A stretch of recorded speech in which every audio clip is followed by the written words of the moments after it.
पति पत्नी और वो शिक्षाप्रद कहानी। Moral story. पति अभी नहा ही रहा था कि तभी फोन पर मैसेज टोन बजी। पत्नी मोबाइल के पास में ही खड़ी थी, उसका ध्यान फोन की तरफ गया। उसने सहज ही फोन उठाकर मैसेज पढ़ा। हाय गुड मॉर्निंग डियर, किसी बेबी का मैसेज था। पति पत्नी और वो शिक्षाप्रद कहानी। पत्नी सोच में पड़ जाती है कि अब ये बेबी कौन है। तब तक पति भी नहाकर बाहर आ चुका है। पत्नी उसे किसी बेबी का मैसेज आया है बताती है। पति मुस्कुरा देता है, फोन उठाकर उस मैसेज का रिप्लाई करता है, hi baby, how are you, और अपने काम में लग जाता है। इस रिप्लाई को भी पढ़ती है। अब हर पल पत्नी के दिमाग में यही विचार कौंधता रहता है कि यह बेबी कौन है।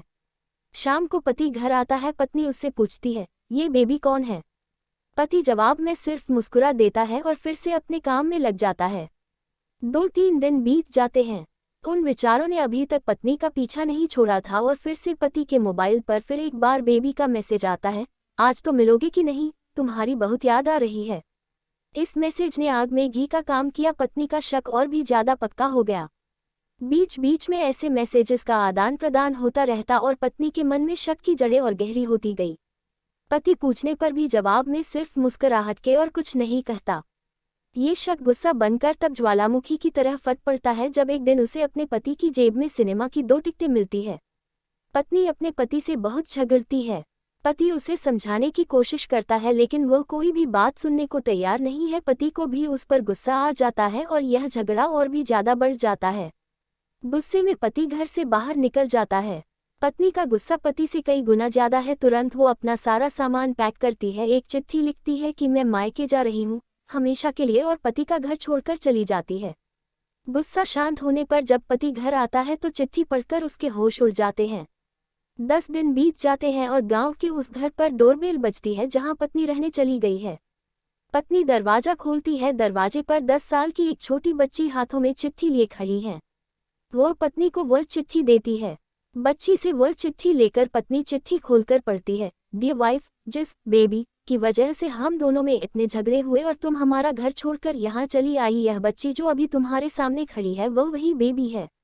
अनाथ आश्रम की एक प्यारी बच्ची इसी के साथ में बातें करता था, सिनेमा जाता था। पहली बार जब तुमने बेबी के बारे में पूछा था तो मैंने जानबूझकर तुम्हें नहीं बताया था। सोचा था थोड़ा मजाक करता हूँ, देखता हूँ तुम कैसे रिएक्ट करती हो, लेकिन मैंने ये कभी नहीं सोचा था कि तुम्हारा शक इतना बढ़ जाएगा कि तुम घर ही छोड़ दोगी। हाँ, सबसे जरूरी बात ये तो बेबी है वह किसी और की नहीं बल्कि तुम्हारी ही बेटी है। रुको, अपने आप को संभालो और आगे की बात ध्यान से पढ़ो। हमारे शादी के 2 साल पहले की यह बात है। तुम अपने कॉलेज के लास्ट ईयर में थी। तुम्हारे प्रोफेशन में नोट्स लेने के बहाने तुम्हें बुलाया था और तुम्हें चाय में इन नशीली दवा खिलाकर ना करने वाला काम किया था। इसमें तुम्हारी कोई गलती नहीं की थी, लेकिन कुदरत ने अपना काम किया और तुम्हारे पेट में इस बेबी को डाल दिया। काफी प्रयास करने पर भी अबॉर्शन नहीं हुआ तो तुम्हारे घर वालों ने समाज के डर से तुम्हें 6 महीने तक घर में ही रखा।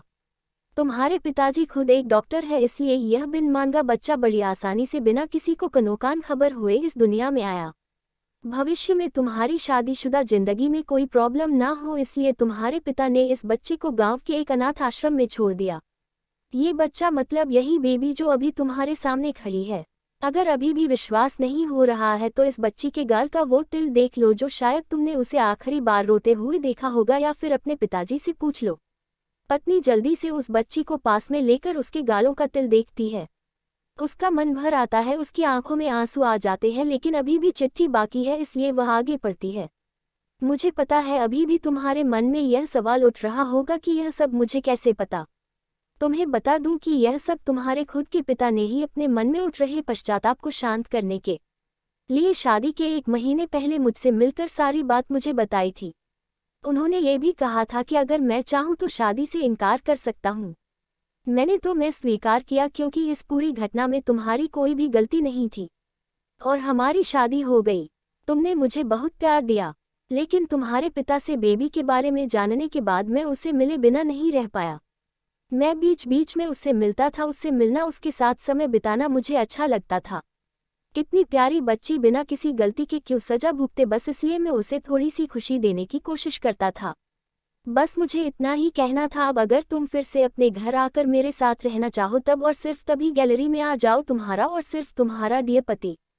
बिना एक क्षण की भी देरी के पत्नी दौड़कर गैलरी में पहुंची और रास्ते पर उसका पति एल खड़ा था। उसके चेहरे पर मुस्कान की पत्नी की आंखों में आंसू की पूर।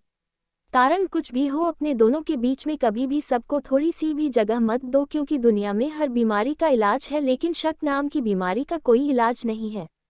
मन शांत रखो, जो भी मन में आए एक दूसरे को बताओ। ऐसी ही और कहानियों को सुनने के लिए चैनल को सब्सक्राइब करें और वीडियो को लाइक करना ना भूलें। धन्यवाद।